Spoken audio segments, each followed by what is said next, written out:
Wabarakatuh. Alhamdulillah wassalatu wassalamu ala Rasulillah wa ala alihi wa ashabihi wa man walah. Amma ba'd. Bapak-bapak dan ibu-ibu, alhamdulillah pada malam ini kita dapat bersilaturahim, silatul ilmi, silatul fikri, insyaallah ya. Kita saling belajar. Mungkin pengalaman belajarnya satu sama lain ada berbeda-beda. Disinilah kita bertemu untuk bertukar pikiran, bertukar pengalaman dengan satu landasan atau satu pijakan, yaitu studi Quran Hadis untuk pendidikan Islam. Dikhususkan kepada filsafat pendidikan Islam. Jadi Quran Hadis filsafat pendidikan Islam, kira-kira begitu ya. Nah, karena core-nya itu Quran Hadis, core-nya adalah Quran Hadis, maka ya kita semua harus membuka Al-Quran dan membuka hadis, ini yang penting ini, membuka Quran dan hadis. Nanti ayat-ayat Al-Quran yang mana yang Bapak Ibu akan kaji, akan dalami, hadis-hadis yang mana juga, kemudian dikaitkan dengan filsafat ilmu pendidikan Islam.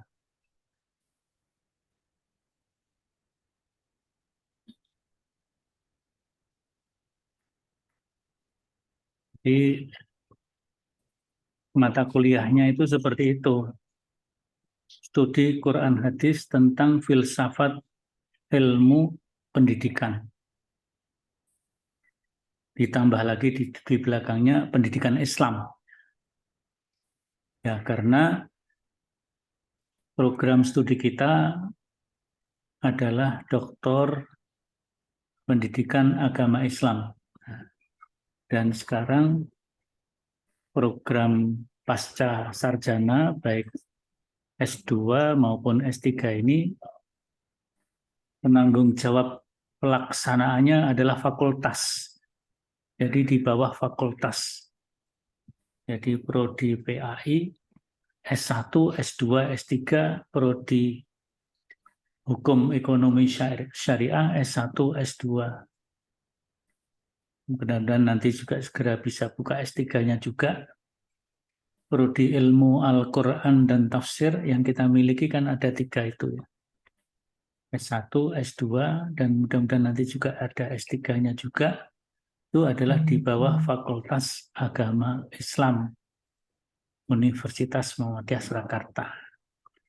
Jadi UPPS, unit pengelola program studi itu adalah fakultas.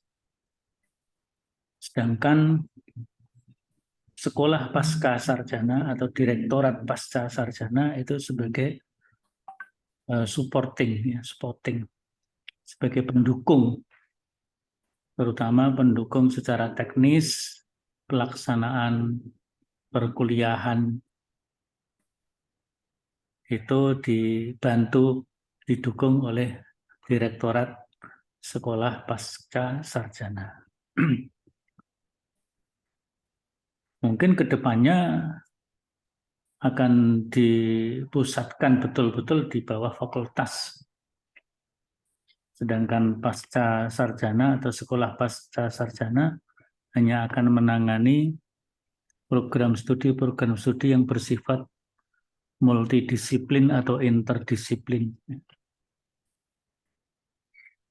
Nah, sekarang ini kan kalau program studi itu di bawah pasca sarjana kadang-kadang nggak nyambung itu, nanti visi misinya nggak nyambung. Jadi menurunkan visi universitas, diturunkan ke fakultas, diturunkan ke prodi, itu kan nyambung kalau lewat fakultas. Tapi kalau lewat pasca sarjana, karena pasca sarjana itu nanti kalau membawai semua bidang ilmu. Ada ilmu-ilmu agama, ada ilmu-ilmu teknik, ada ilmu-ilmu sosial, ilmu-ilmu pertanahan, ilmu tanah, geografi manusia, geografi fisik, macam-macam. Itu kan agak susah untuk menjembatani sekolah pasca sarjana itu. Tapi kalau lewat fakultas kan jelas. Yang agama-agama, ya, pendidikan agama, syariah, kemudian ilmu Al-Quran, usuluddin, itu di bawah Fakultas Agama Islam, atau ada yang menyebut Fakultas Studi Islam. Kalau yang kependidikan umum, pendidikan bahasa Inggris, bahasa Indonesia, biologi, macam-macam, itu di bawah Fakultas FKIP, Keguruan dan Ilmu Pendidikan. Kan nyambung gitu ya. Kemudian yang keteknikan, ya, teknik mesin, teknik sipil dan sebagainya di bawah penanggung jawab pelaksana Fakultas Teknik. Ya. Begitu seterusnya, ekonomi dan sebagainya.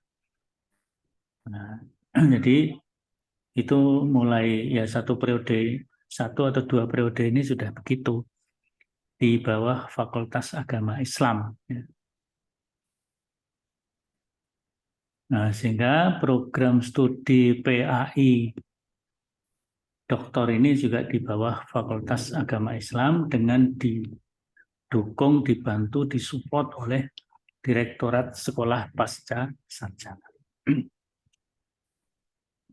Nah, mata kuliah kita ini studi Quran Hadis tentang filsafat ilmu pendidikan Islam.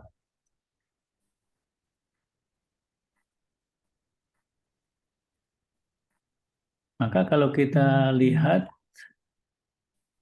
studi Quran itu ya harus menjadikan Al-Quran, ya, menjadikan Al-Quran sebagai sumber.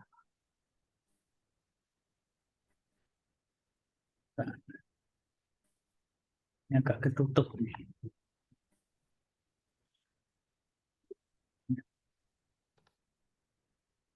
Menjadikan Al-Quran sebagai sumber dari segala sumber keilmuan dalam Islam.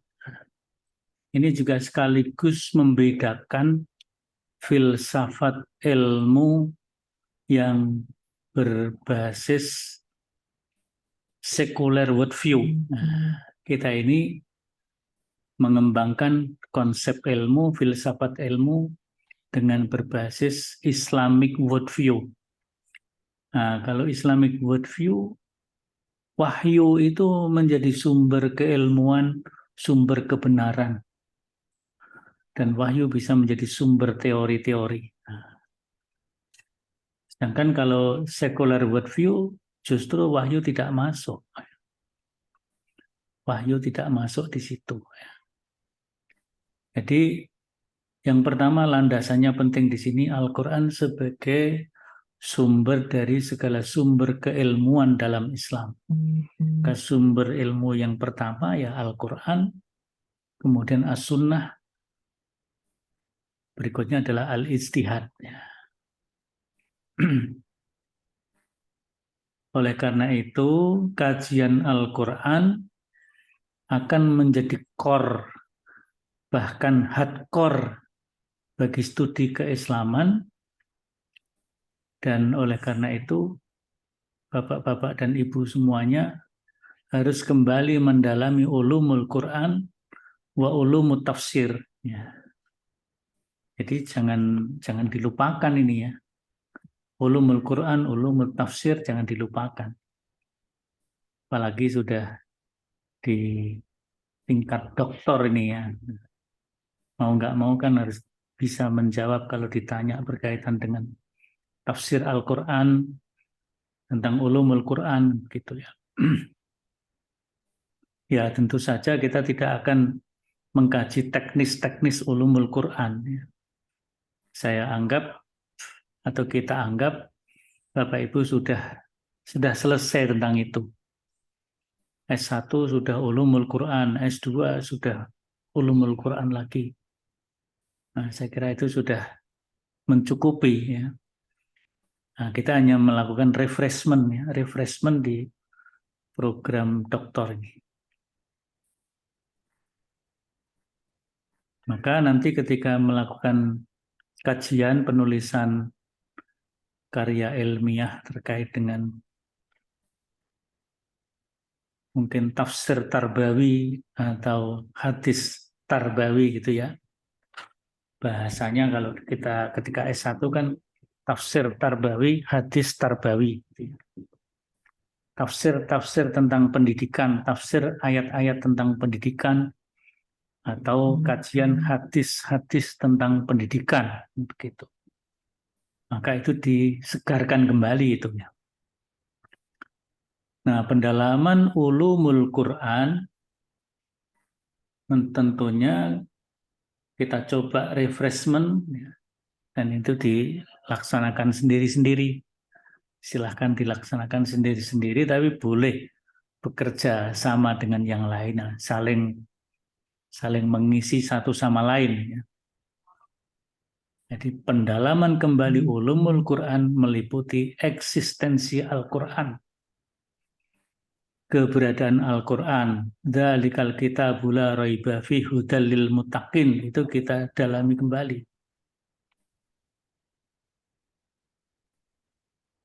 Ya, saya waktu studi S3 dulu juga kembali belajar ulumul Quran, kebetulan dibimbing oleh Profesor Said Aqil Al-Munawwar, bukan Said Aqil Sirat, tapi Said Aqil Al-Munawwar, yang membimbing untuk mengkaji kembali ulumul Quran, tentang eksistensi Al-Quran, tarikhul Quran, dan juga sifat-sifat Al-Quran yang lainnya itu dikaji kembali.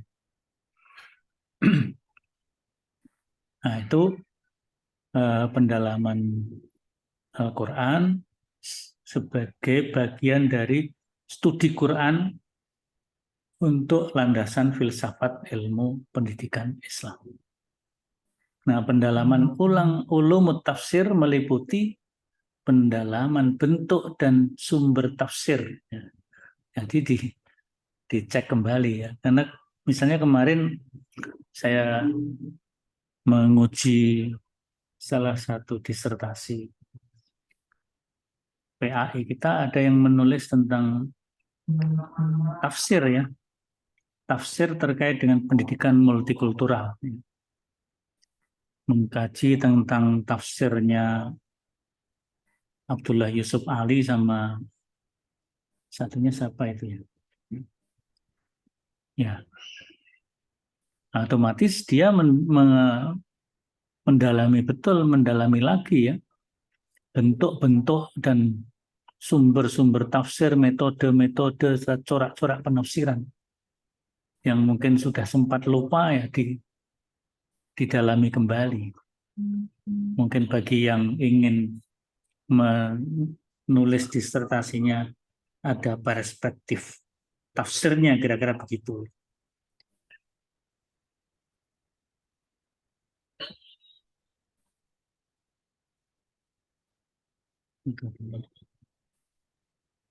HP-nya azan.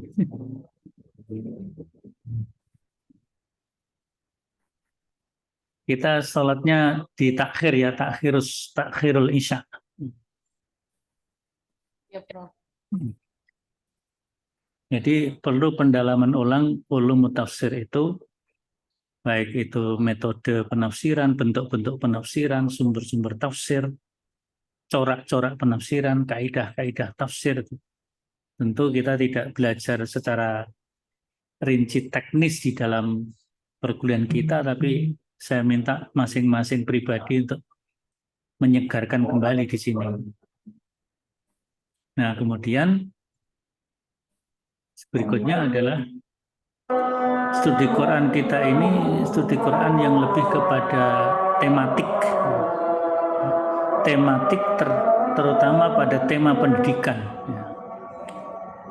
Nah, kalau di S1 sering kita kenal tadi tafsir tarbawi. Nah, maka kemudian di S1 itu ada juga mata kuliah metodologi penelitian tafsir tarbawi.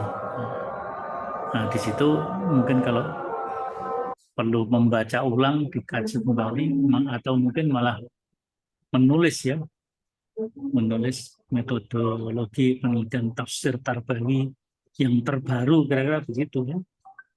Mungkin buku-buku yang ada sudah terlalu lama, perlu diperbarui itu. Monggo Mas Tabah, Mbak Kholisah dan sebagainya bisa mengembangkan itu. Jadi kita mengarah kepada studi Quran tematik atau tafsir maudhu'i dengan maudhu' tentang pendidikan. Monggo. Nah, mungkin kita lebih kepada aksiologi pendidikan. Tapi mau ontologi juga boleh, epistemologi juga boleh. Cuman mungkin kita lebih mengedepankan ke aksiologi pendidikan. Jadi bagaimana penerapan dan pengembangan pendidikan Islam itu, perspektif Al-Quran dan As-Sunnah atau Al-Hadis. Maka dalam konteks kajian Al-Quran tematik filsafat ilmu pendidikan ini juga perlu dikaji apa yang disebut dengan maqasidul Quran. Sekarang ini juga berkembang sebuah metode tafsir yang disebut dengan tafsir maqasidi ya, atau jenis tafsir ya, tafsir maqasidi. Jadi menafsirkan Al-Quran untuk menggali maksud-maksud Al-Quran. Nah, kalau maqasidul Quran itu sebenarnya bisa dikatakan falsafatul Quran. Nah, kalau itu dikaitkan dengan pendidikan, maka itu bisa menjadi filsafat ilmu pendidikan perspektif Al-Quran atau maqasidul Quran fi al-ulum at-tarbawiyah. Jadi kalau dalam ilmu syariah itu ada maqasidus syariah, maka di dalam ilmu Al-Quran ada maqasidul Quran. Sehingga tafsirnya ada tafsir maqasidi. Nah, kalau kita kaitkan dengan filsafat ilmu pendidikan Islam, nah disitulah maka kita akan menggali filsafat Al-Quran tentang pendidikan. Ini studi Qurannya.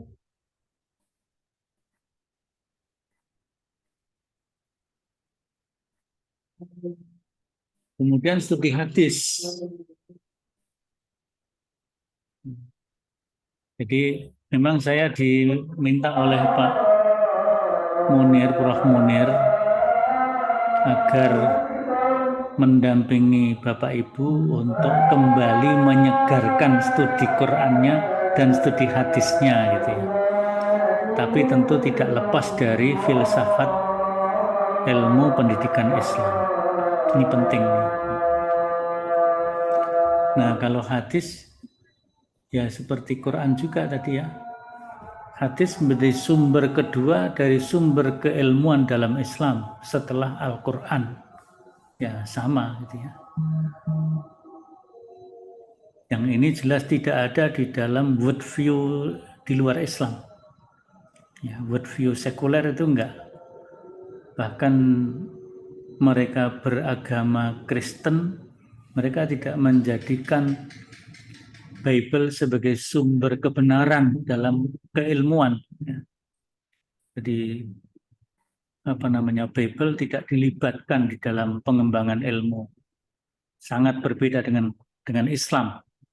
Al-Quran dan As-Sunnah harus terlibat bahkan menjadi bagian terpenting di dalam keilmuan Islam. Nah, ini Ini keutamaan dan keistimewaan Islam itu di situ. Nah, kajian hadis sebagai pendamping terhadap kajian Al-Quran, maka dia juga menjadi core atau hardcore studi keislaman dan harus kembali mendalami ulumul hadis, mustalahul hadis, bahkan takhrijul hadis. Ya tentu tidak terlalu teknis lah gitu ya. Tapi monggo masing-masing ini. Ini tugas individual ya. Di kelas sudah kita tidak sempat lagi untuk mendalami ulumul hadis, mustalahul hadis, takhrijul hadis. Kalau S2 mungkin masih ya. Saya mendampingi teman-teman di UMY itu Magister Studi Islam UMY, studi Quran hadis yang konsentrasi pendidikan juga. Ya, masih kembali mendalami apa itu ulumul hadis, bagaimana mustalahul hadis, bagaimana tingkat-tingkatan hadis, ya. Kemudian praktek meneliti hadis itu masih, ya. Kalau S2. Kalau S3 ya nah itu aktivitas sendirilah, refreshment sendiri, ya. Dan itu diimplementasikan dalam karya-karya tulisnya, ya. Kemudian juga mendalami kembali ulumul hadis, mustalah, takhrij untuk melihat eksistensi hadis, termasuk juga kaidah-kaidah kesahihan hadis, fungsi hadis terhadap Al-Quran. Artinya ini disegarkan kembali ya. Itu amanat yang harus saya tunaikan dan saya sampaikan kepada Bapak Ibu, amanat dari Prof. Munir Mulkan. Nah, beliau memang memberikan pendasaran untuk pengkajian filsafat ilmu pendidikan, dan terutama yang beliau tekankan menurut penjelasan beliau kepada saya, aspek ontologi dan epistemologi.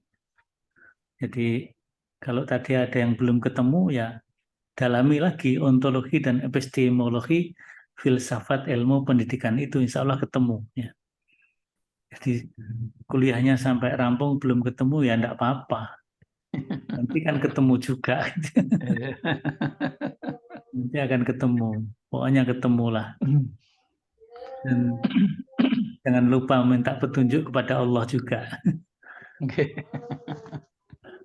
Nah, studi hadis tematik terutama dengan tema pendidikan yang pada program S1 sering disebut dengan hadis tarbawi, tidak dikembangkan dalam bentuk metode penelitian hadis tarbawi, maka ketika kita refreshment ini juga melihat itu ya, meskipun tidak terlalu teknis ya, tapi lebih filosofis, kira-kira begitu ya. Lebih filosofis dengan daya analitis yang lebih dibanding ketika S1 dan S2. Nah, dalam konteks kajian Quran hadis, tematik filsafat ilmu perlu juga di samping maqasidul Quran ada maqasidul hadis. Jadi filsafat Quran, filsafat hadis. Nah, nanti disinilah akan ketemu dengan apa yang disampaikan oleh Prof. Munir Mulkan, insya Allah.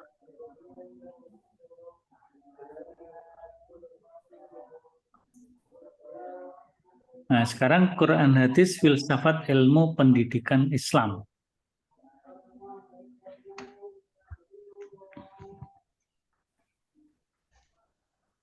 Ini kok nutup terus ya? Di tempat saya tapi. Ini nggak nutup. Quran hadis filsafat ilmu pendidikan Islam. Ya, sebelumnya insya Allah dengan Prof. Munir panjenengan sudah mendalami filsafat ilmu pendidikan meliputi ontologi, epistemologi, dan aksiologi. Nah, kita kuatkan perspektif Quran hadisnya, gitu ya. Insya Allah juga sudah itu mestinya dengan Prof. Munir ya. Perspektif Quran hadis itu sudah, saya kira yakin sudah. Tapi memang beliau mengamanatkan agar pendalaman kembali Quran hadis ini dilakukan di bagian yang kedua ini. Ya, dikaji juga tentang pengembangan epistemologi pendidikan Islam dengan pendekatan bayani, burhani, irfani. Tentu tetap dalam sinaran Al-Quran dan Al-Hadis. Monggo nanti bayani, burhani, irfani ini kan sudah menjadi pola pikir Muhammadiyah. Pola pikir Muhammadiyah. Bisa dibuka itu manhaj tarjih. Bagaimana itu bayani, bagaimana itu burhani, bagaimana itu irfani. Nanti kita diskusi di sini ya, kita diskusikan.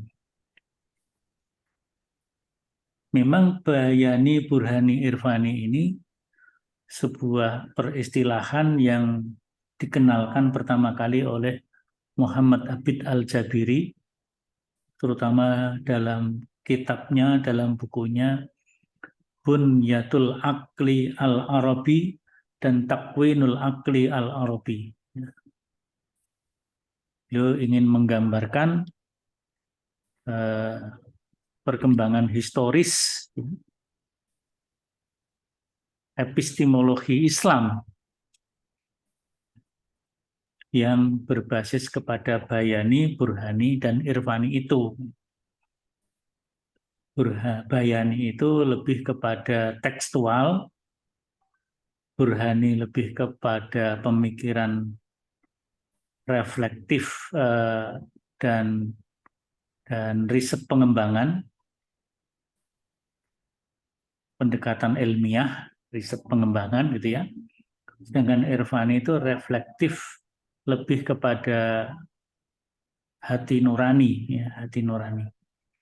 Intuisi, penguatan dan penajaman intuisi. Nah, kalau di dalam Muhammadiyah, maka monggo nanti dibuka itu manhaj tarjih Muhammadiyah yang sudah bertahun-tahun diperdalam, dikaji terus oleh Profesor Samsul Anwar selaku ketua tarjih. Beliau menjadi ketua tarjih selama 4 periode, sehingga betul-betul menguasai, mendalami itu metodologi bayani, burhani, irfani sebagai bagian dari epistemologi manhaj tarjih Muhammadiyah.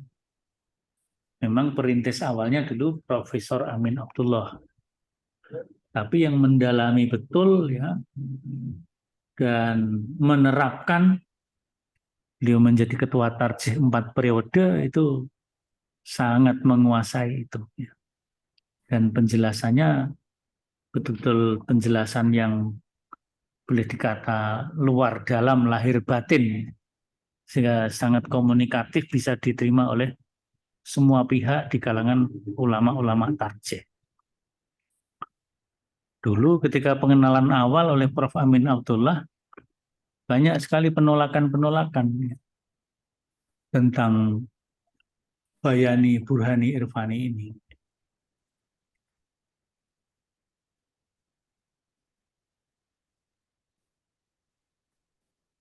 Nah, kemudian pengembangan lebih lanjut lebih kepada aksiologi ilmu pendidikan Islam, baik dalam konteks pengembangan maupun penerapan ilmu pendidikan Islam dalam perspektif Quran hadis, dan tentu disesuaikan juga, diarahkan juga sesuai dengan tema besar prodi PAI selama ini, yaitu pendidikan demokrasi dan multikulturalisme. Jadi PAI dalam bingkai pendidikan demokrasi dan multikulturalisme itu yang memang dikembangkan awal oleh Prof. Musa Asy'ari di situ untuk melihat bahwa Islam itu ya katakanlah memang kecenderungan di Kementerian Agama misalnya dengan moderasi beragama dan sebagainya, sehingga PAI bisa merantasi gitu kira begitu ya, dengan berbagai macam kecenderungan itu, tetapi tetap berpijak kepada nilai-nilai dasar Islam. Dalam konteks ini nilai-nilai dasar Al-Quran dan As-Sunnah atau Al-Hadis. Di multikulturalisme, demokrasi, bahkan juga pluralisme, ya, pendidikan pluralisme. Nah, ini yang perlu kita kembangkan.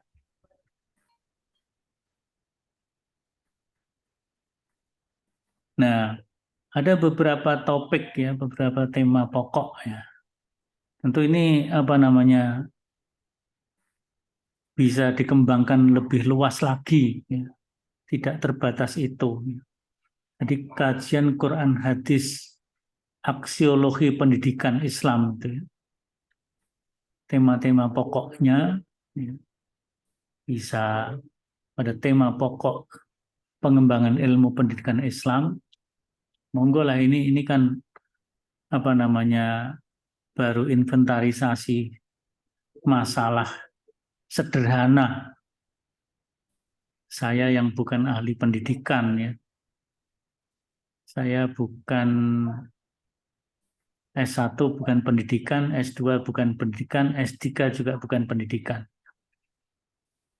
Tetapi dalam kajian-kajiannya memang ada kajian-kajian tentang kependidikan.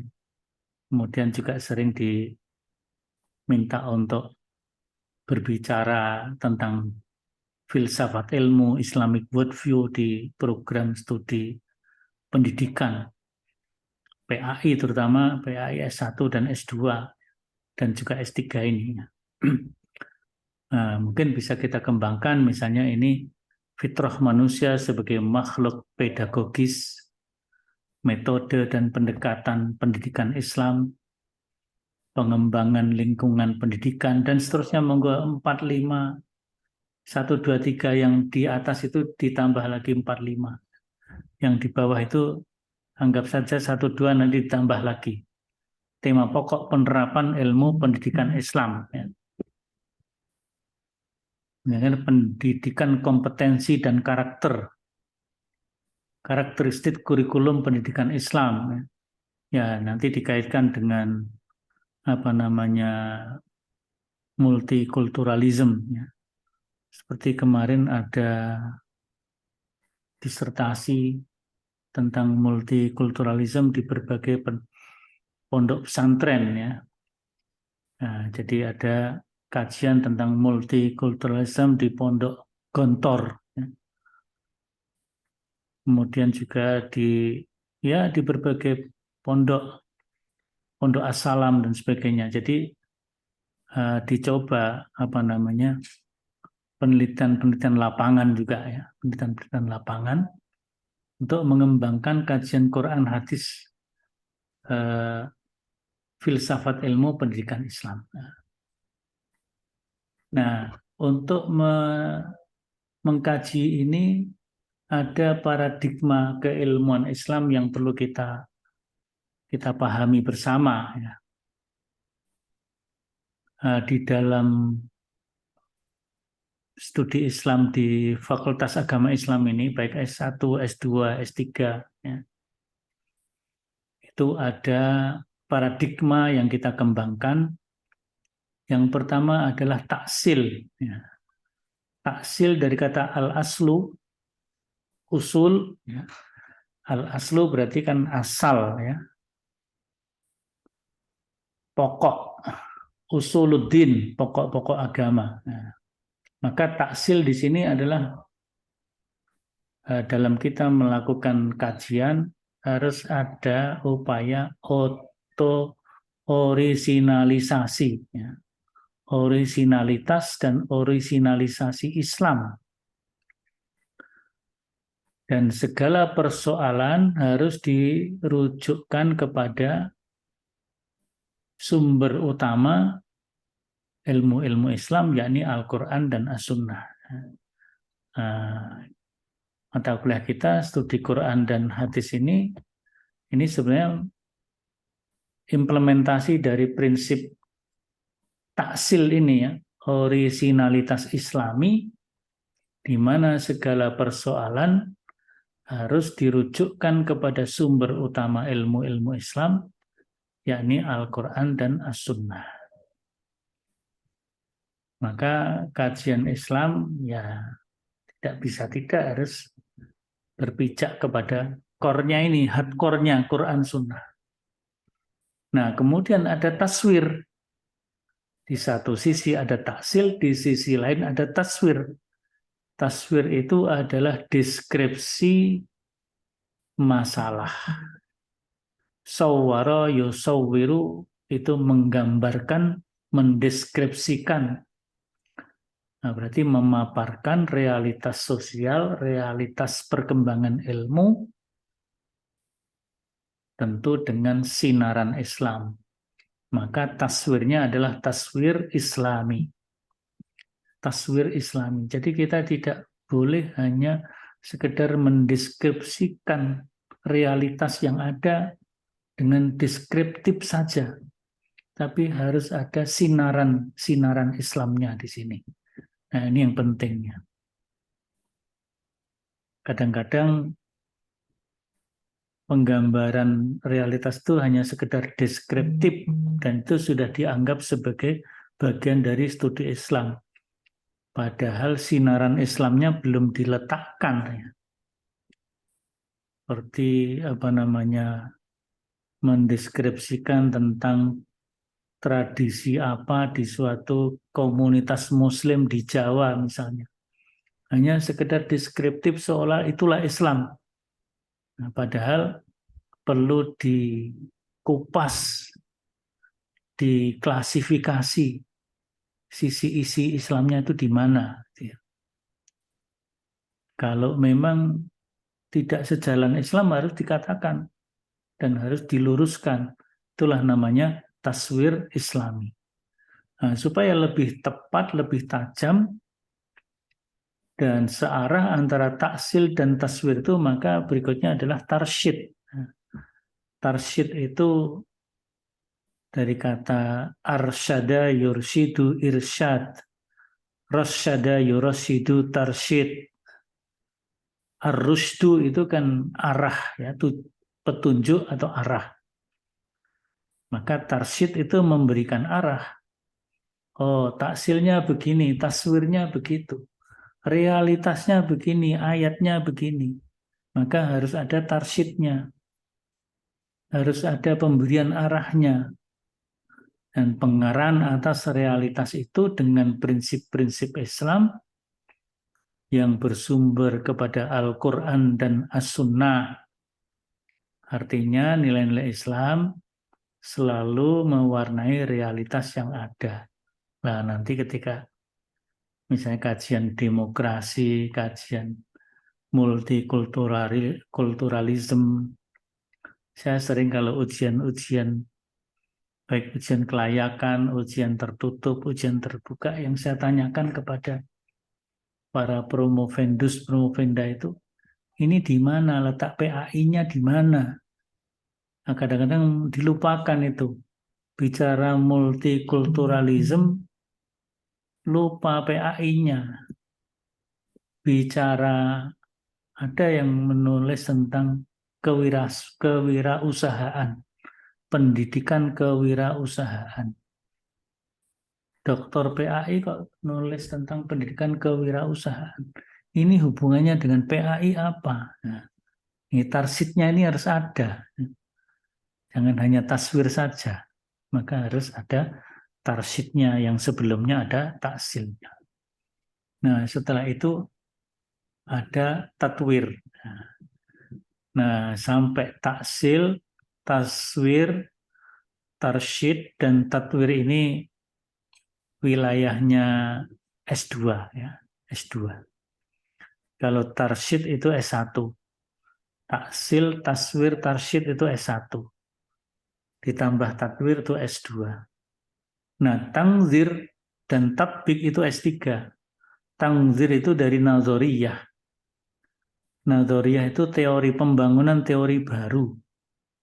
Ya, membangun teori baru yang sejalan dengan nilai-nilai Islam. Nah, maka mahasiswa S3 itu kan kalau melakukan penelitian bagaimana bisa membangun teori baru.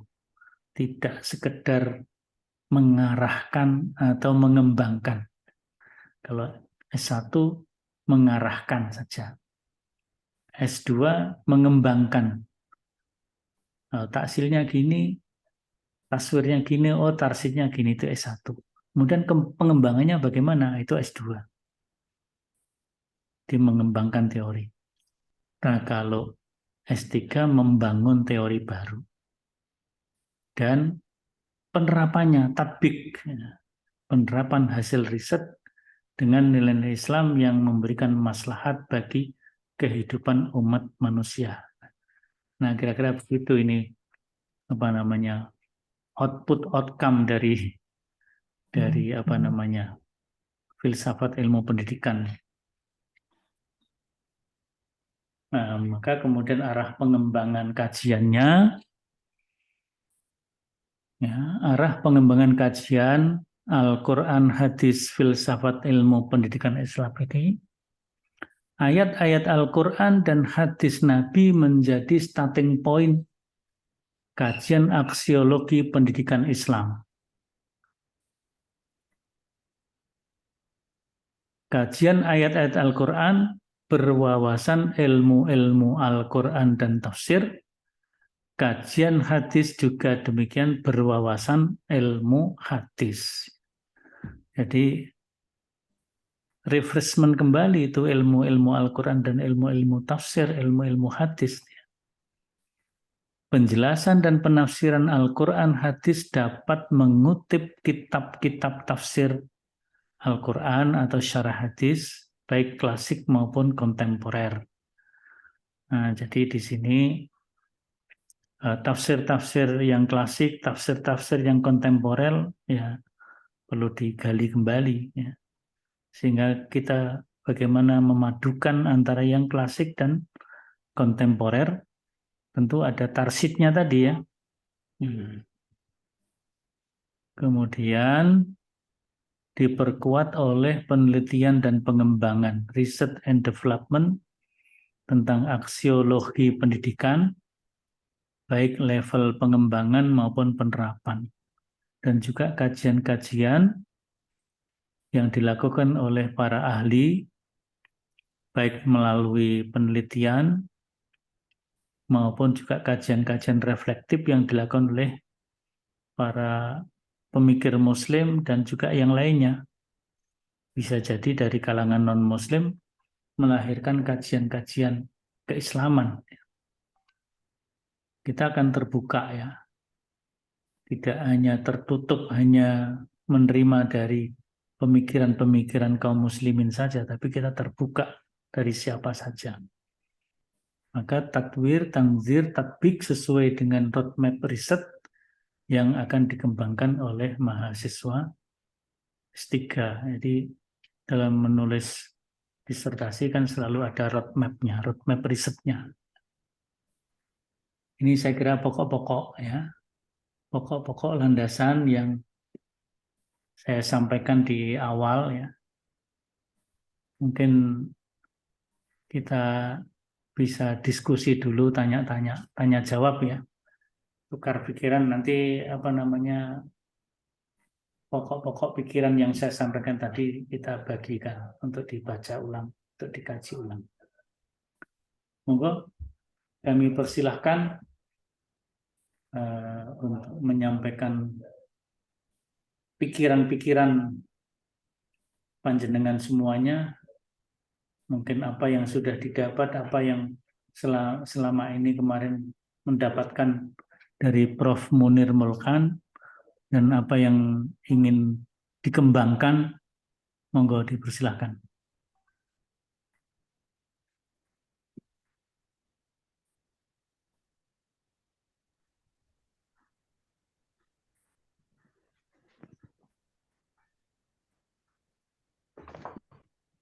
Ini kalau Bu Kholisah tadi dari Pekalongan. Bu Sobah dari mana? Saya dari Jakarta, Prof. Dari UHAMKA. Oh, Hamka ya. Iya, betul, Prof. Lismawati, Bu Lismawati Iya, Prof.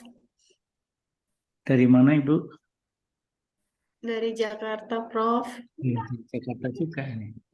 Dari UHAMKA, Prof. Bu Hamka sama Bu Sobah ada dua ya.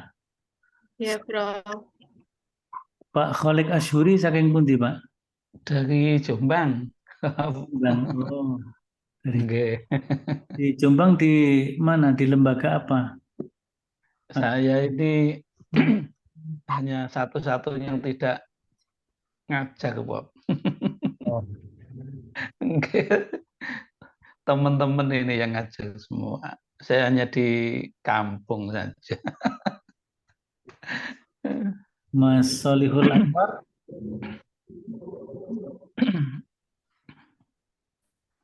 Dari Blora, Prof. dari Blora. Ya, dengan Pak Sukisno, Stai Muhammadiyah Blora, Iya, Prof. STI Muhammadiyah Blora ya. Nah. Dulu pernah ketemu di S2, Prof. Oh iya ya, oh iya. Yang 16 mahasiswa tuh, Prof. Oh gitu ya. Yang kelompoknya Pak siapa itu ya? Purkoni. Pak Furkoni ya. Oh iya ya. Iya. Iya, Prof. Saya waktu itu pernah menitipkan Mas Lukman dari Pati udah selesai ya Pak Kisno ya? Kelihatannya? Iya, sudah kelihatannya. Udah selesai ya? Prof. Ya, dia kan harusnya udah selesai tapi kan apa namanya putus apa gitu ya sehingga nggak diselesaikan akhirnya ya udah luar saat di UMS ya. Terlalu ribet kalau menyelesaikan di UMS dipindahkan ke tempat lain transfer ke ini saja ke Bluro beliau mau. Ya. Pak kalau Pak Arifin dari mana? Jakarta, Prof. Jakarta di mana? UHAMKA, Prof. UHAMKA. Oh, Hamka juga. J, Prof. Anak buahnya Pak Bunyamin ini banyak. J, Prof. Pak Abdul Razak Terus Prof. Kudus. J. Dari Umku, Prof. Untas Muhammadiyah Kudus. Betul. J. Leres, Prof. Bu Ade Putri. UHAMKA, Prof. Loh, UHAMKA banyak lagi ini. Ada lagi. Jadi ada Bu Ade, Bu Soba, Bu Lis, Pak Arifin juga ya. Pak Heru Wibowo dari Dari UHAMKA, Prof. UHAMKA juga. Di UHAMKA semua. Baik, Prof. Mohon izin lagi ke klinik, Prof. Ya, baik. Ini lagi ini di perjalanan kelihatannya suaranya. Betul, Prof. Kebetulan anak lagi kurang sehat, sebentar mengantar ke klinik, Prof. Oh iya, baik. Pak Alfi Syahrin. Oke, Prof. Mohon maaf dari tadi off cam karena masih di jalan, Prof. Baik. Kalau Pak Alfi Syahrin dari mana? Dari Probolinggo, Prof. Oh, Probolinggo. Berarti apa namanya sana sekolah tinggi? Iya, Sekolah Tinggi Agama Islam Muhammadiyah, STAI, Prof. Dari Muhammadiyah. Oke. Baik, terima kasih. Sekarang tindak lanjut dari apa yang saya sampaikan tadi.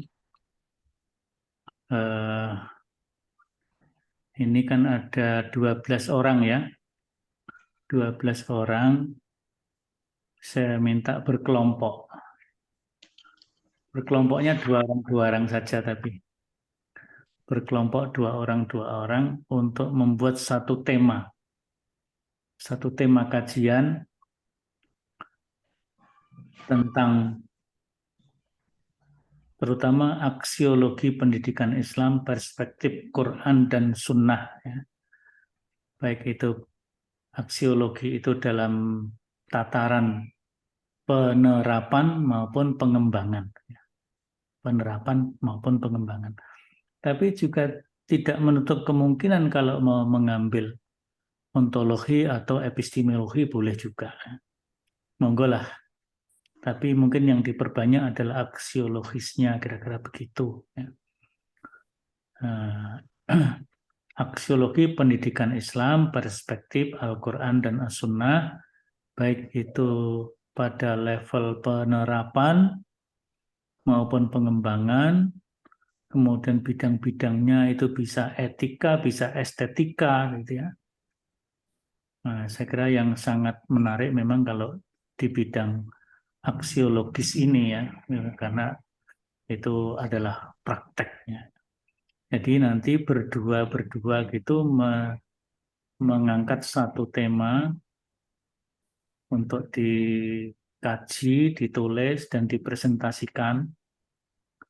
Nah, setelah dipresentasikan itu disempurnakan masing-masing. Jadi ketika mengawali risetnya itu berdua bersama-sama sampai kepada dipresentasikan di kelas ini berdua. Tapi setelah dipresentasikan berdua disempurnakan dalam menjadi sebuah makalah atau artikel ya. Itu menjadi artikel individu dengan stressing yang berbeda satu sama lain gitu ya. Jadi topik besarnya sama tapi nanti stressingnya misalnya Pak Tabah, Mas Tabah berpasangan dengan siapa gitu ya, Pak Oleg atau dengan saya, Prof. Misalnya ini. Iya, kebetulan cocok. ketika apa namanya menentukan pertama yang dekat melakukan riset bersama, diskusi gitu. Nah, kemudian nanti dipresentasikan bersama. Tapi setelah itu disempurnakan, dikaji masing-masing. Nanti perspektifnya Pak Khalid seperti apa, perspektifnya Pak Tabah seperti apa gitu. Yang lain juga begitu ya. Nah, jadi apa namanya? Semua dalam perkuliahan ini adalah berkarya menjadi karya jamaah dan karya individual. Ada karya jamaah, ada karya individual. Kira-kira begitu. Maka pertemuan yang berikutnya yang akan datang, kita tentukan kelompok 1, 2, 3 itu mempresentasikan, maka nanti pertemuan berikutnya kelompok sekian-sekian gitu ya. Ini kan kalau 12 orang ya tadi ya. 12 orang berarti kan menjadi 6 kelompok. Pas gitu. Ya? Berapa? 13, Prof. Oh, 13. Oh iya, 13. Ya, kalau 13 tetap aja 6 kelompok nggak apa-apa. Yang satu ada 3 orang nggak apa-apa. Salah satunya 3 orang, tapi nanti outputnya, outcome-nya berarti menjadi 3. Dari 1 jadi 3. Yang lainnya 1 jadi 2. Nah, 1 kelompok, yang 1 jadi 3.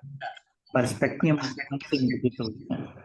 Jadi apa namanya? Ada karya jamaah, ada karya individual. Nah, itu apa namanya yang terpenting di situ ya.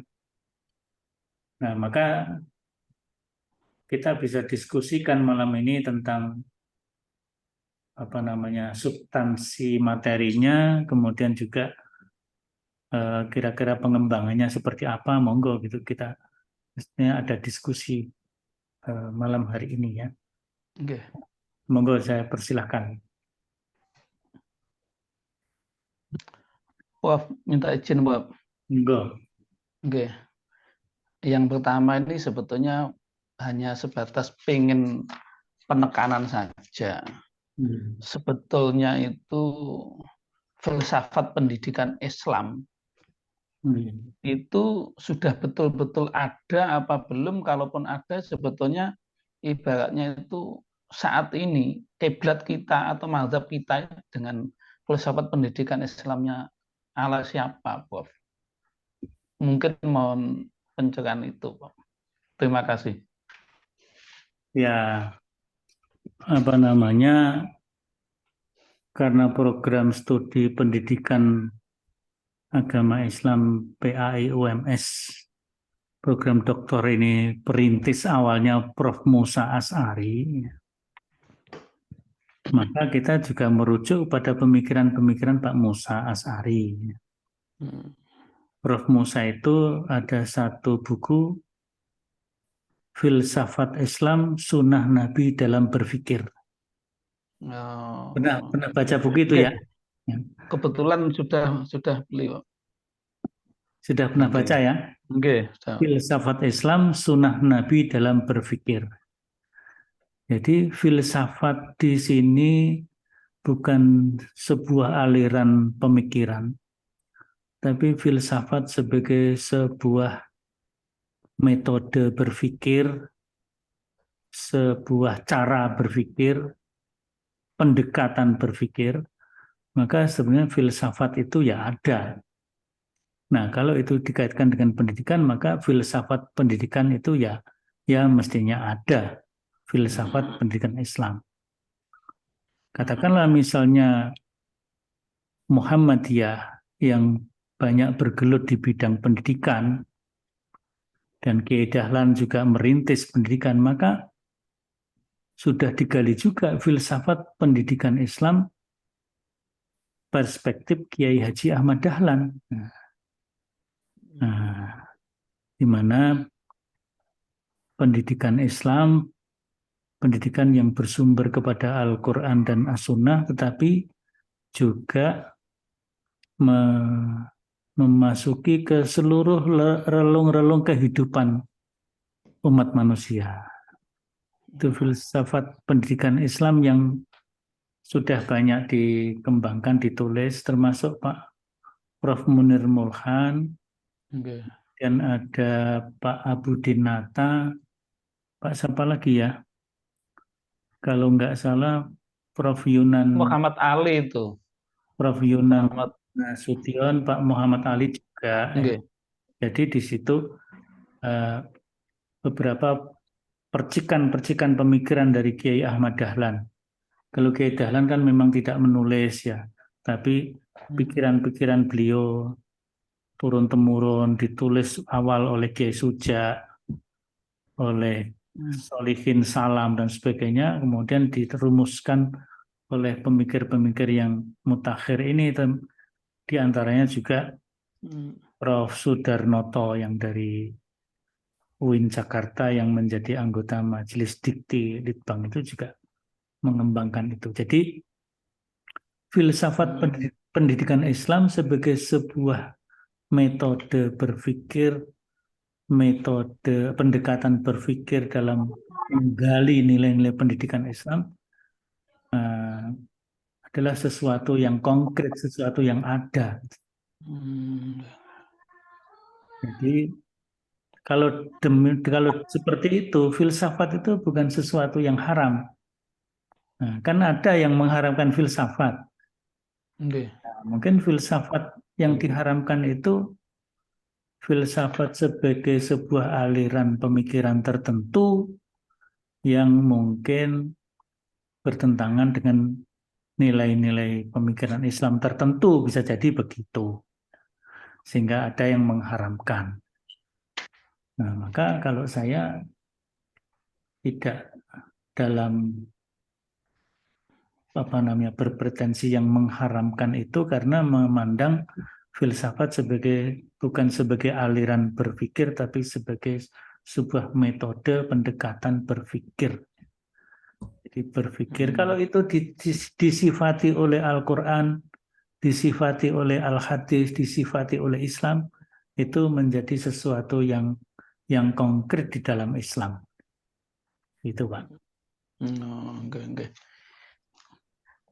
Terima kasih, Pak. pencerahannya. Karena saya membaca dari bukunya Prof. Munir itu kan masih ditambah jejak-jejak. Nah, yang disampaikan waktu itu kan juga menyampaikan ini masih dalam kerangka awal kaitan filsafat pendidikan Muhammadiyah itu. Maksudnya kan juga selalu ada 2 buku itu. Nah, ya itu ya memang itu apa upaya riset beliau. Ya. Nggih. Beliau kan sudah sejak lama ya mendalami pemikiran-pemikiran Kiai Dahlan itu ya. Nggih. Banyak sekali buku beliau yang berkaitan dengan Kiai Dahlan itu. Nggih. Ada misalnya pernyataan Kiai Dahlan menjelang akhir beliau meninggalkan Muhammadiyah, meninggalkan dunia ini ya. Nggih. Ya, ceramah beliau yang berjudul Tali Pengikat Hidup. Tali pengikat hidup itu isinya sangat filosofis ya. Dan itu juga menjadi sumber yang diteliti oleh Pak Prof. Munir. Saya kira mencari percikan-percikan filsafat pendidikan Islam ala Kiai Dahlan itu. Ya. Monggo kalau mau ditelusuri menjadi sebuah disertasinya Pak Kholik bagus itu. Beliau Pak Munir kan juga ya walaupun nggak terlalu banyak ya menggali juga pikirannya Mbah Hasyim Asy'ari. Ya. Ya. Tidak temu pemikiran Kiai Dahlan dengan Kiai Hasyim Asy'ari dan memang beliau berdua itu kan pernah bertemu, pernah bersama di dalam satu guru kan gitu. Di Semarang dengan Kiai Soleh Darat, di Mekah ketemu lagi dengan Syekh Khatib Al-Minangkabawi gitu. Sehingga sebenarnya kan substantifnya pemikiran beliau berdua itu sama. Hanya elaborasi dalam sebuah gerakan yang berbeda. Wilayah garapannya, medannya yang beda. Itu. Oh, Pak Munir ada ini, ini bagus ini. Saya sempat nyampaikan ke Prof. Aston pengen nulis tentang ini. Enggak. Nah, kalau buku yang membahas tentang Kiai Hasyim dan Kiai Dahlan itu memang masih tipis bukunya. Kalau nanti bisa digali dan mewawancarai beliau untuk mendalami mungkin bagus juga. Saya dulu kebetulan ketika skripsi S1 itu menulis tentang Ahlus Sunnah wal Jamaah dalam pandangan Muhammadiyah dan Nahdlatul Ulama. Itu pembimbing informal saya ya Prof. Munir Murkan. Sering datang ke rumahnya, sholat maghrib isya di rumahnya. Karena kan sama-sama dari Jember itu. Sehingga jadi Jember ya, Pak? Ya, sama-sama dari Jember sehingga sering akrab. Beliau itu teman-teman dari Pak D saya dulu, kakaknya ibu saya. Ya, akrab seperti keluarga gitu dengan beliau. Monggo yang lainnya. Pak. Makasih, Pak. Yang lainnya.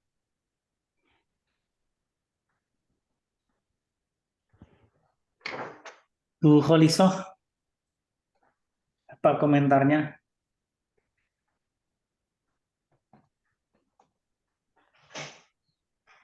Suaranya kok belum masuk tuh Bu Kholisah. Masih mendengarkan dengan cermat, masuk sedikit demi sedikit, Prof, karena filsafat baru saya dapatkan untuk kali ini ya. Walaupun baru didapatkan kali ini, tapi filsafat sudah didapat sejak kecil, Bu. Oke. Pak Kisno, ini yang menggeluti lembaga kependidikan ini sejak lama ini mungkin pengalaman itu bisa dielaborasi dalam perspektif filsafat ilmu pendidikan, terutama kan pada ranah aksiologi, kan mengelola, menerapkan gitu ya.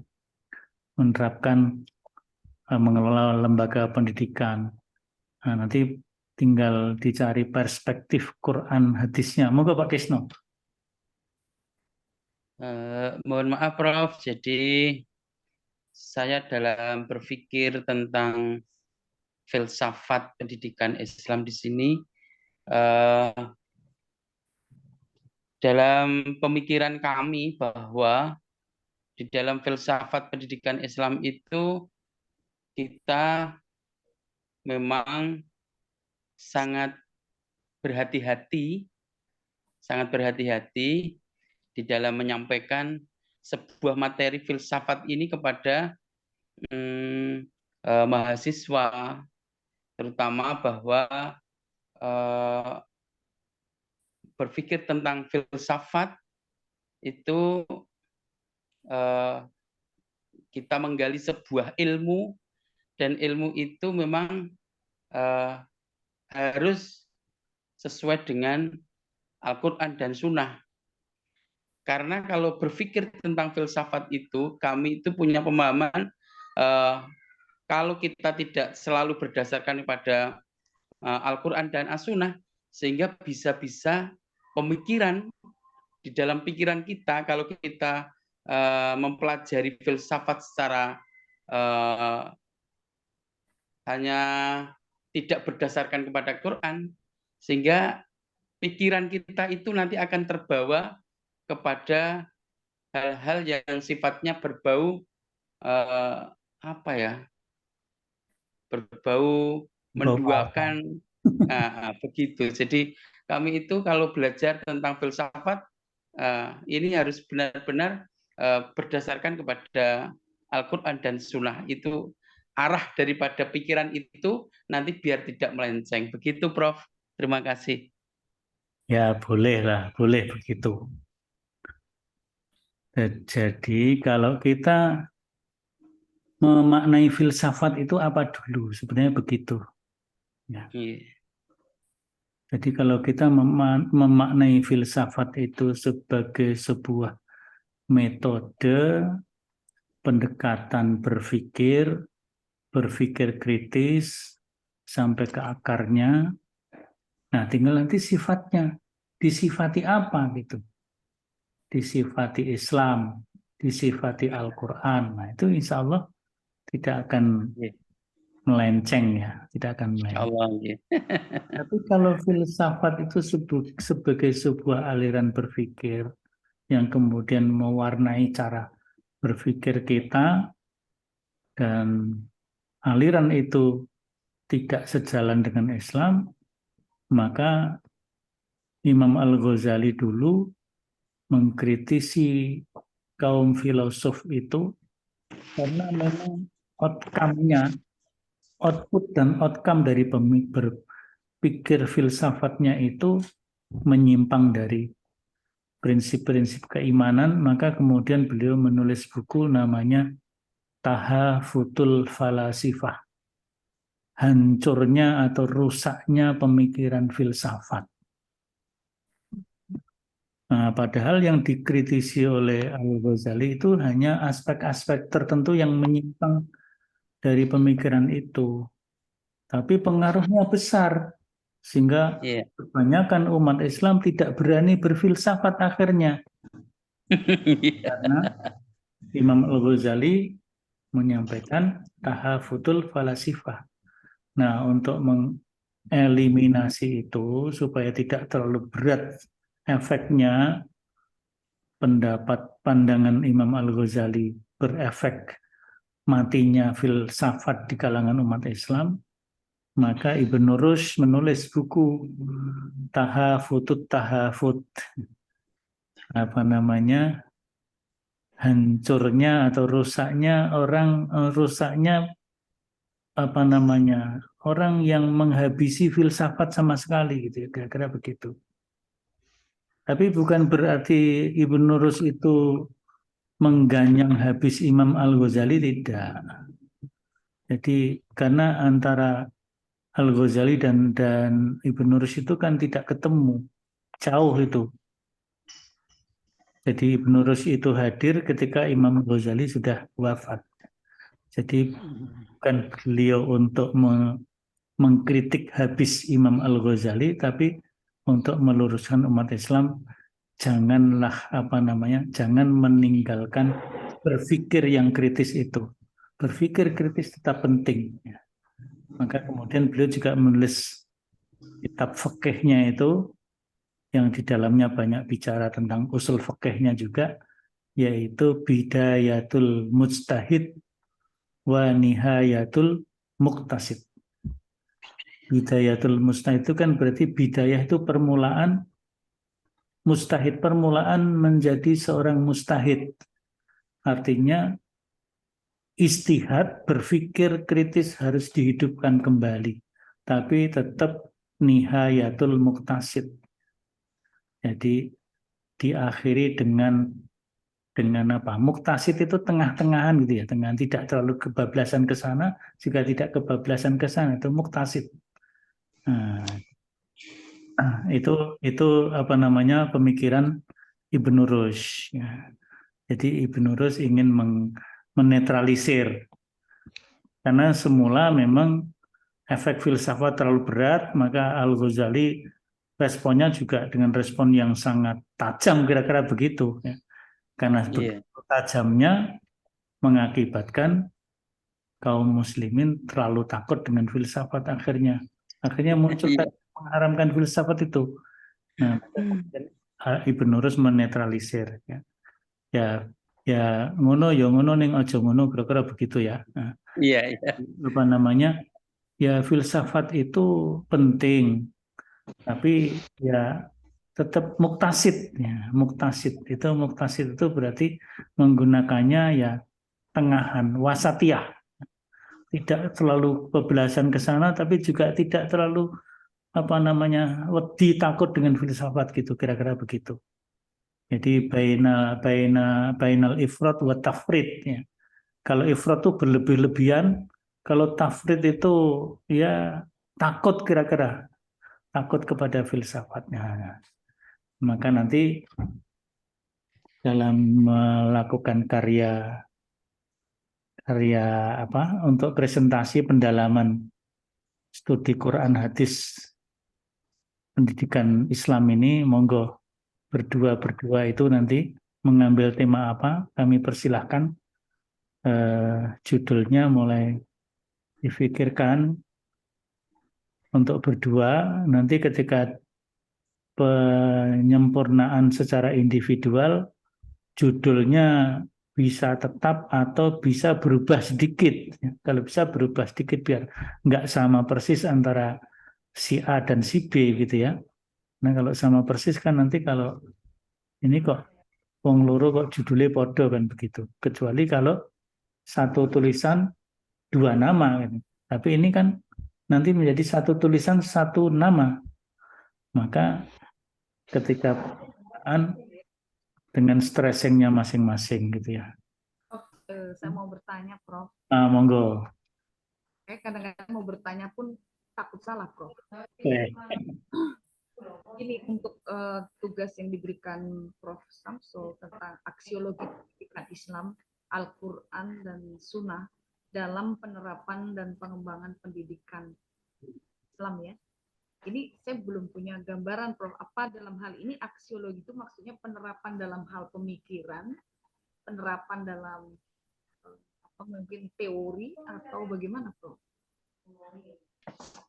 Ya kan kalau filsafat ilmu itu ada 3 cabang. Cabang pertama tentang ontologi. Ontologi itu berarti bicara tentang hakikat sesuatu. Nah, kalau ontologi pendidikan Islam itu apa sih pendidikan Islam itu? Hakikatnya apa? Itu kalau ontologi. Nah, kemudian level berikutnya adalah epistemologi. Epistemologi itu bicara tentang sumbernya, metodologinya, sumber dan metodologi. Itu epistemologi. Epistemologi kan sering diartikan juga theory of knowledge ya. Nah, theory of knowledge itu ada logika, ada metodologi, ada sumber. Nah, kemudian yang ketiga aksiologi. Aksiologi itu untuk apa dan mengapa? Nah, maka di situ adalah untuk penerapan dan pengembangan. Nah, ketika penerapan dan pengembangan ini ada nilai-nilai. Nilai-nilainya ada nilai-nilai etika, ada nilai-nilai estetika. Etika berarti berkaitan dengan moralitas, dengan akhlak. Ya. Tapi kalau estetika berkaitan dengan seni. Seni itu bisa seni yang memang mengarah kepada keindahan dan sebagainya. Tapi seni dalam arti praktek itu ya skill yang indah gitu ya. Misalnya pembelajaran era sekarang ini kan ada pembelajaran pakem, paikem, apalagi ya, pembelajaran aktif, kreatif, efektif, menyenangkan, pakem. Kemudian lagi paikem, pembelajaran aktif, inovatif, kreatif, efektif, menyenangkan. Tambah lagi apa Pak Tabah? Paikem apa? Ada gembrotnya. Nah, paikem gembrot. Oke. Pembelajaran aktif, inovatif, kreatif, efektif, menyenangkan, menggembirakan dan berbobot. Nah, Iya. kan jadi gembrot gitu ya. Nah, ini kan apa namanya sebenarnya ini istilah-istilah yang berkaitan dengan pada ranah tataran aksiologis di situ. Itu kalau aktivitas pendidikan dan pembelajarannya. Belum lagi nanti ketika penerapan pengembangan kelembagaan kependidikan. Nanti ada manajemen pendidikan, ada kepemimpinan dalam pendidikan. Dan kan banyak itu penelitian-penelitian tentang strategi kepala sekolah, penelitian tentang manajemen pendidikan, penelitian tentang ini kalau kelembagaan ya, kelembagaan. Tapi kalau dari sisi substansi pendidikan ya tadi strategi pembelajaran tadi misalnya ya, strategi pembelajaran. Nanti aspek-aspek yang lain. Nah, itu bisa dilihat dari sisi etika, estetika. Nah, kalau etika Islam bagaimana? Etika Islam dalam pengembangan pendidikan dan pembelajaran Islami kan begitu. Ini menarik. Apakah kecenderungan active learning sekarang ini kalau dilihat dari etika Islam itu sudah memenuhi etika Islam atau belum? Nah, ini nanti bisa digali Quran sunnahnya gitu ya Bu Kholisah. Bisa digali Quran sunnahnya, jadilah sebuah tema kajian, tema penelitian berkaitan dengan aksiologi pendidikan dalam ranah mungkin pembelajaran, strategi pembelajaran. Nanti kalau dalam penyusunan kurikulum seperti apa, itu monggo itu. Jadi tadi kan baru di PPT saya itu baru 5 topik besar ya. Tapi itu masih bisa dikembangkan, bisa menjadi 6, 7, 8, 9, 10, dan seterusnya. Monggo. Gimana Bu Kholisah, masih ada pertanyaan lagi? Nah, baik. Yang lainnya monggo. Ada yang mau ditanyakan?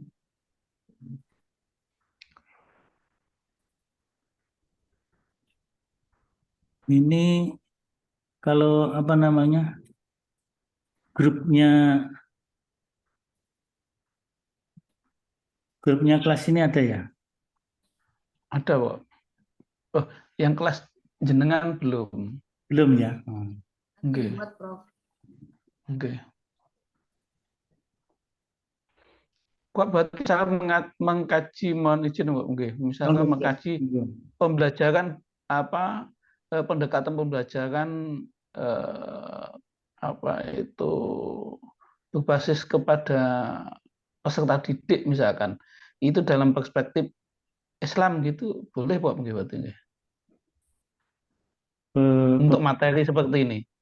Pembelajaran Yang itu sekarang kan ada pendekatan yang berpusat kepada siswa atau berpusat kepada guru. Nah, yang sekarang kan berpusat kepada siswa. Nah, itu kalau di dalam perspektif Islami gitu bisa dimasukkan ya dalam bisa. kategori tugas ini, Pak nggih? Ya bisa, otomatis bisa. Oh, nggih. Lah itu saya mungkin pengen itu karena itu saya punya melemahkan modeling. Padahal guru itu kan harus jadi contoh model. Iswatun hasanahnya itu loh, Bob. Nah, ya. itu kalau boleh saya tak nyoba membahas itu nanti, Bob. Monggo. Jadi misalnya juga apa namanya kecenderungan mutakhir ya tentang pendidikan atau apa namanya kebijakan pendidikan, kebijakan pembelajaran yang dilakukan oleh seorang pendidik yang sekarang ini kadang-kadang kan mengerucut ada persoalan HAM, pendidikan dan macam-macam ini kan menjadi tantangan pendidikan kontemporer ini. Nah itu kalau nanti dikaji saya kira bagus ya.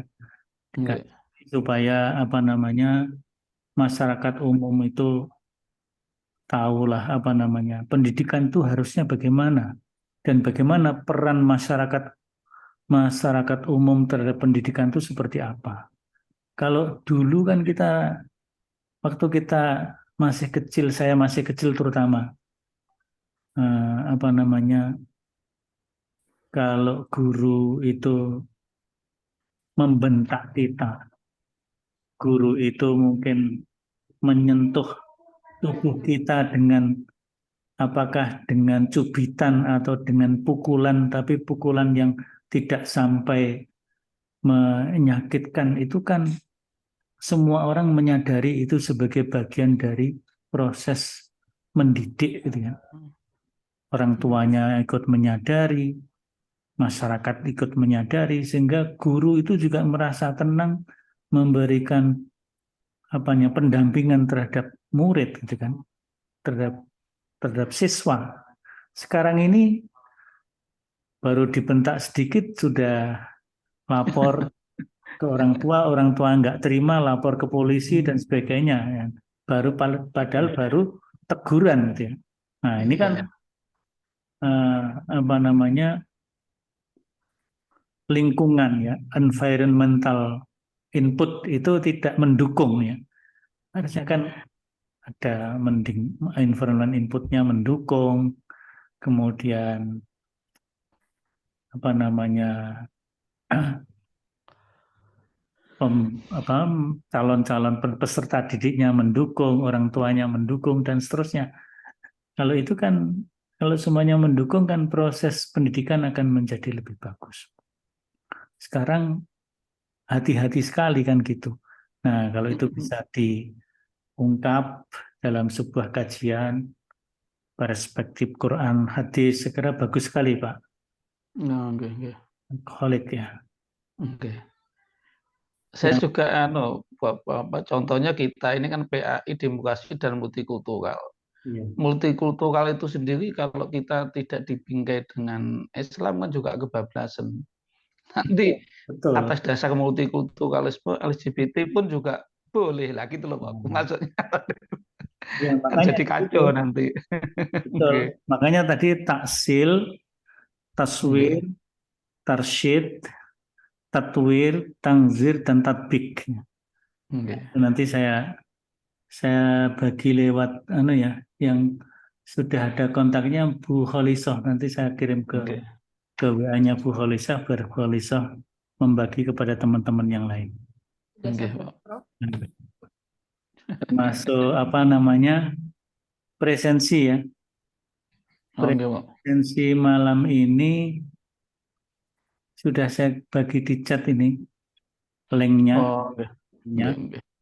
Karena di presensi itu pertama nama Bapak Ibu, yang kedua nomor induk kalau sudah ada, Nggih. belum ada ya dikosongi dulu atau diisi apa. Yang ketiga adalah catatan komentar. Ya. Catatan komentar termasuk mungkin rancangan tema yang ingin dikembangkan ya.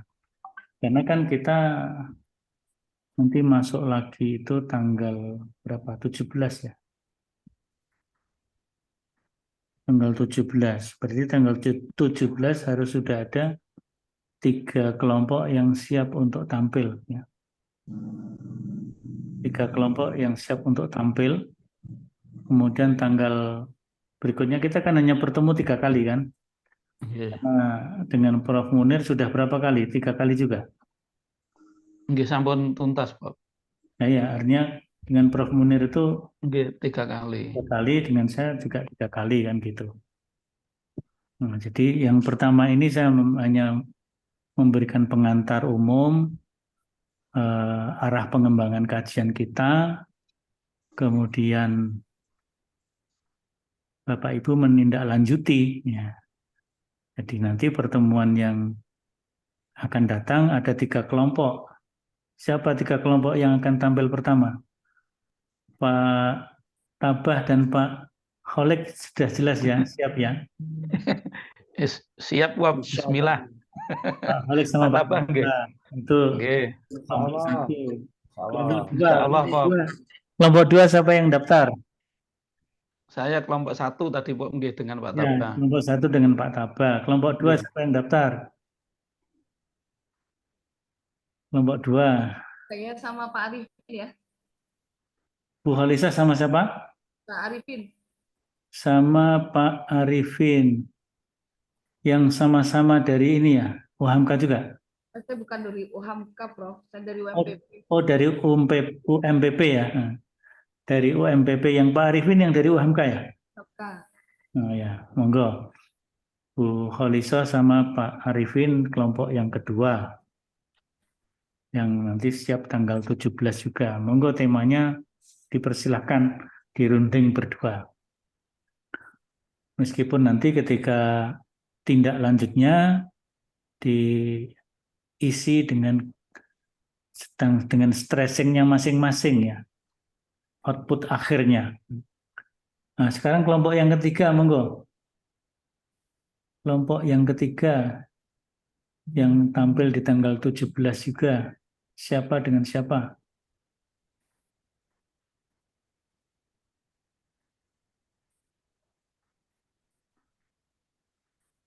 Mana?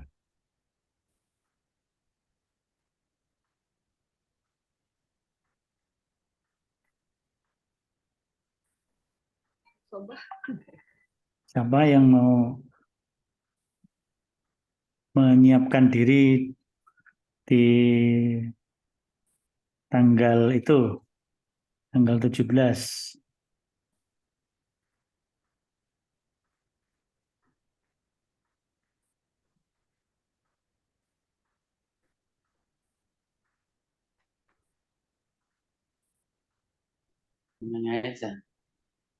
Sinten? Siapa yang siap? Tinggal 1 kelompok lagi. Yang selebihnya nanti kelompok yang tanggal berikutnya.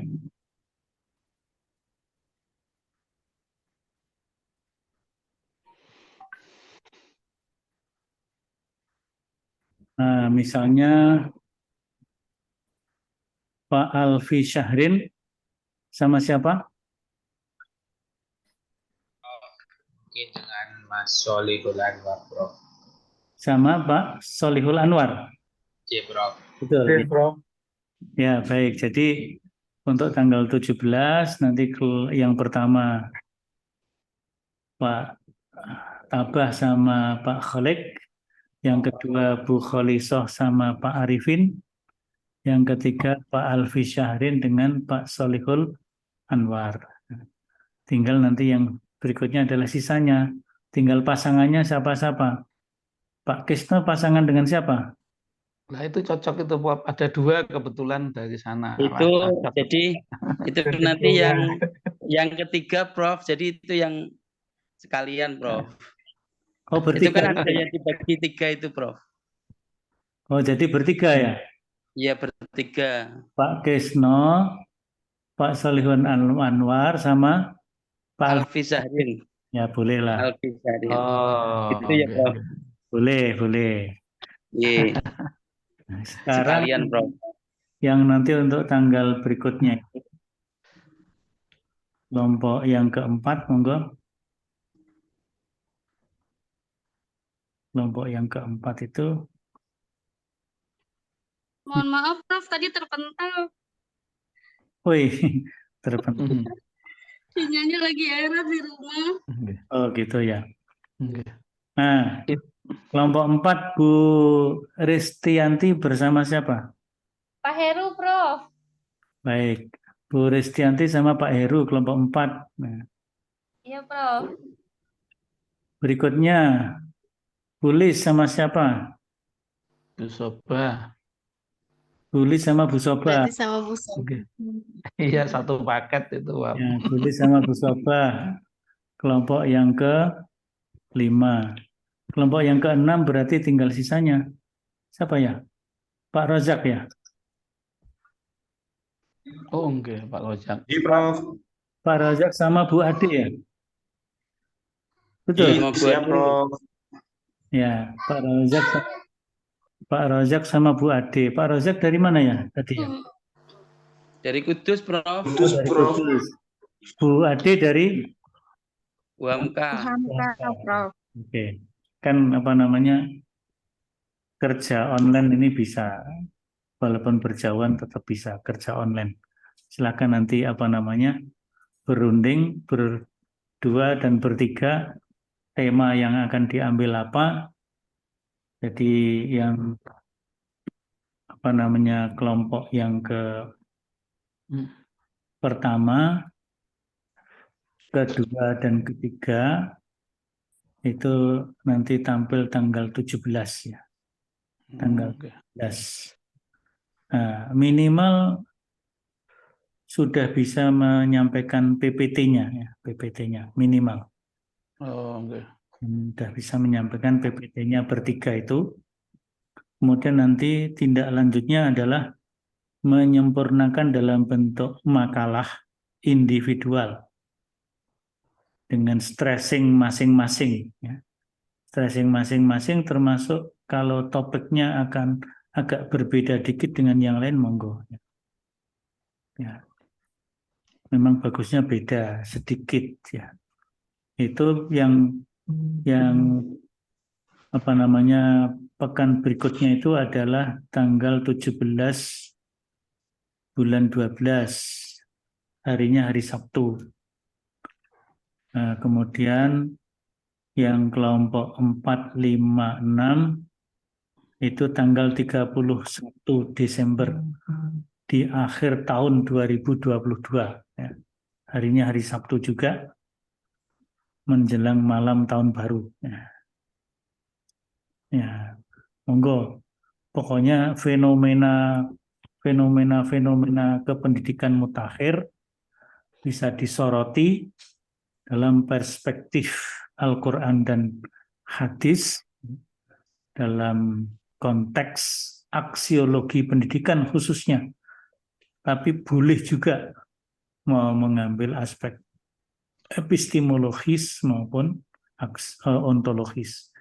Tapi kalau mengambil aksiologis itu yang paling bagus karena epistemologi dan ontologi sudah bersama Prof. Munir Mulkhan, maka saya lebih mengedepankan kepada aksiologis, baik itu substantif pendidikan seperti metode dan strategi pembelajaran, membangun kurikulum pendidikan Islam, termasuk di dalamnya kurikulum pendidikan Islam multikultural misalnya gitu ya.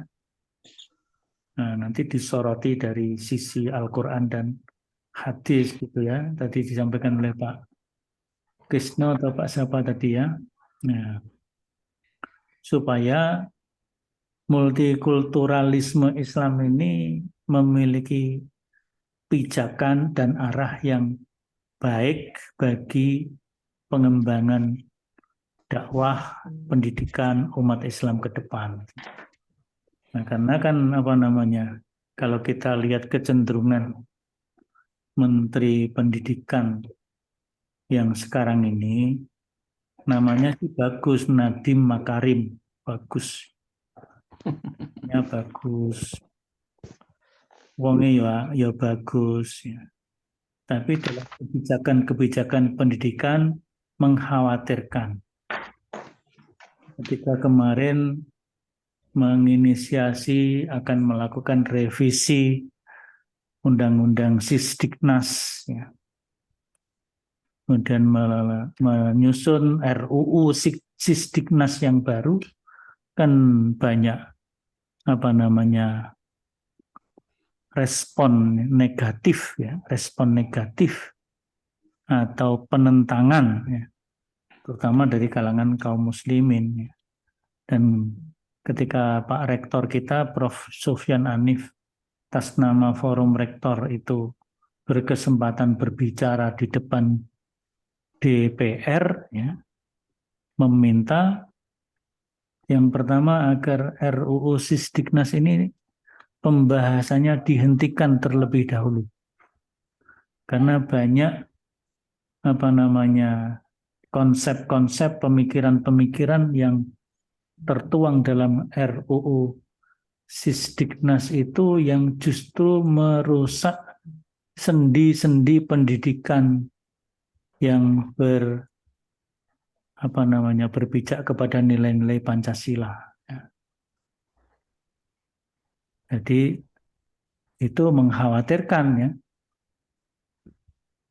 Sebelumnya Menteri Pendidikan ini juga sempat mengeluarkan namanya Peta Jalan Pendidikan Nasional tahun 35 kalau tidak salah. Jadi 2020 sampai 35 yang tidak memasukkan agama dalam nilai-nilai kependidikan nasional itu. Ini tentu sangat bertentangan dengan Pancasila kan. Pancasila kan nilai pertamanya ketuhanan yang Maha Esa, nilai ketuhanan, nilai keagamaan gitu kan. Nah. Kemudian juga dalam apa itu dulu ya, yang pencegahan kekerasan seksual itu, peraturan menteri apa ya? Oh ya, yang dosen itu Pak. Permendikbud ya, Permendikbud yang judulnya pencegahan kekerasan seksual di lembaga pendidikan. Judulnya sih bagus, pencegahan kekerasan seksual. Tapi di dalam draft atau naskah Permendikbud itu kalau perilaku seksual lawan jenis ataupun mungkin itu bagian dari kekerasan seksual sebenarnya, tetapi kalau dilakukan suka sama suka, tidak ada pihak yang merasa dirugikan, maka kasus kekerasan seksual itu sudah tidak ada lagi. Jadi perilaku seksual lain jenis tanpa ikatan perkawinan, kalau dilakukan suka sama suka, tidak ada yang merasa dirugikan, maka itu sudah dianggap selesai, tidak merupakan bagian dari tindak kekerasan seksual. Nah, kalau itu diberlakukan kan berat sekali itu. Menjadi free sex ya, free sex. Itu menteri pendidikan apa itu seperti itu ya. Ini kan menjadi tantangan kita, problematik. Nah, itu nanti bisa menjadi latar belakang masalah Bapak Ibu kalau mau menulis atau mau melakukan sebuah riset pengembangan yang terkait dengan ini. Problem-problem itu bisa menjadi bagian dari latar belakang masalah.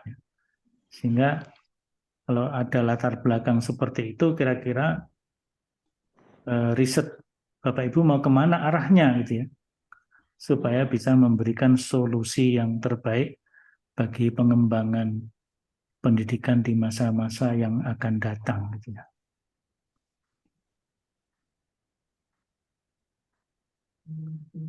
Itu saya kira.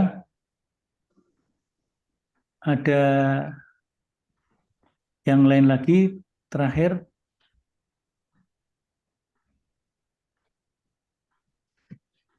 Kalau malam online ini nggak bisa full waktu gitu ya, karena sudah agak capek, sudah Nggak sehat. apa-apa, santai Pak. Mungkin kalau ada lagi mau menyampaikan pertanyaan atau monggo dipersilahkan. Ini saya sedang nyari nomornya Bu Kholisah untuk ngirim.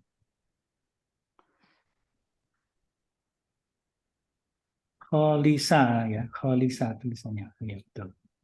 Kholisa Rosanti.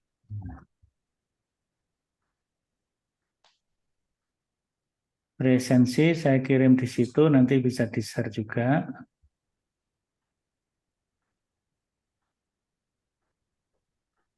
Kemudian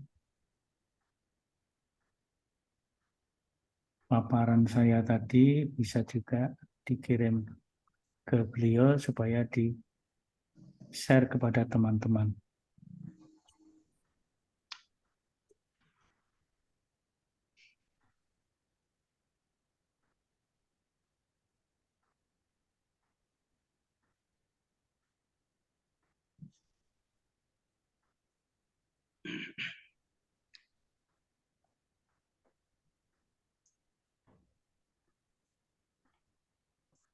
Jenengan sudah ada di grup ini, Prof. Oh gitu ya, oke. Nggih, ada grup kelas ini, Pak. Nanti di grup juga sekalian saya. Nggih, jenengan sudah.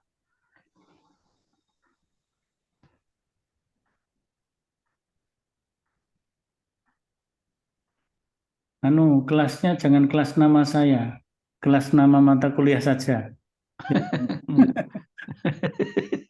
Kelas nama mata kuliah saja. Nggih. Mohon Prof, itu kalau pakai nama mata kuliah kepanjangan, karakternya terbatas, jadi pakai nama Profnya. Disingkat namanya. Iya, iya, Prof. Kelas Quran hadis. Nah, IHFIPI gitu juga bisa. Quran hadis filsafat ilmu pendidikan Islam. Prof, itu tadi yang kelompok itu yang PPT-nya ya Prof, yang bentuknya makalah berarti yang individu dengan stressing. Nah, gitu saja, itu juga bisa. Ya. Oke. Tapi ketika mendiskusikan itu mungkin di PPT nggak mencukupi, sudah sekalian ada makalahnya apa gitu juga bisa ya. Kalian makalahnya juga bisa. Tapi nanti ditulis kembali sebagai tulisan individu.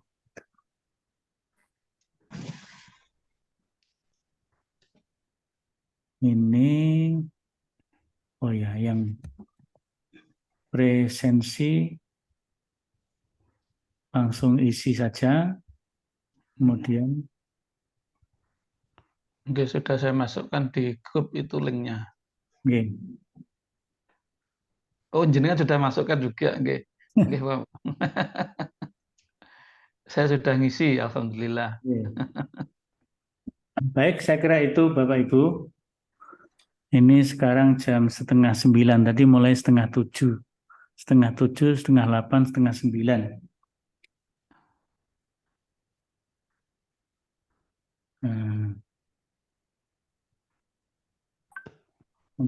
Mungkin cukup atau ada hal lain ingin disampaikan? Cukup Prof. Cukup dulu, oke. Kalau sudah cukup,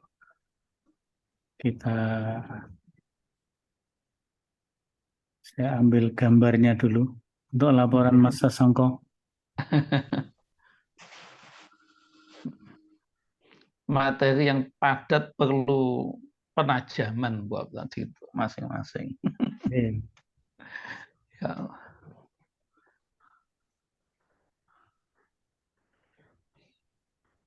Baik, terima kasih Bapak Ibu sekalian. Pertemuan pada hari ini kita cukupkan di malam ini dan kita sama-sama mari kita tutup dengan baca hamdalah. Alhamdulillahirabbil alamin. Assalamualaikum warahmatullahi wabarakatuh. Waalaikumsalam warahmatullahi wabarakatuh. Terima kasih, Prof. Terima kasih, Prof. Terima kasih.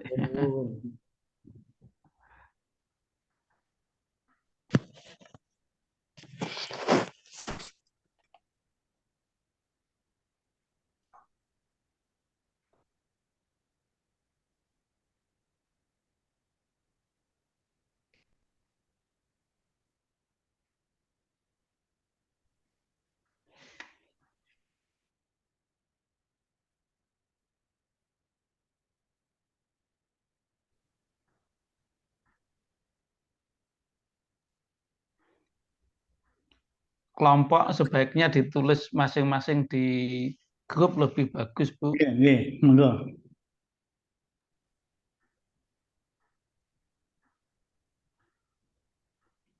Maaf Pak Kolik, Mbak Ibu Rusanti sudah keluar. Oh, sudah keluar nggih. Nggih, teman-teman, kelompoknya kita tulis masing-masing di grup ya, enak gitu, nggak lupa Iya. ya. Iya. Oke, Siap, siap. Pak. Dr. Kolik, alhamdulillah.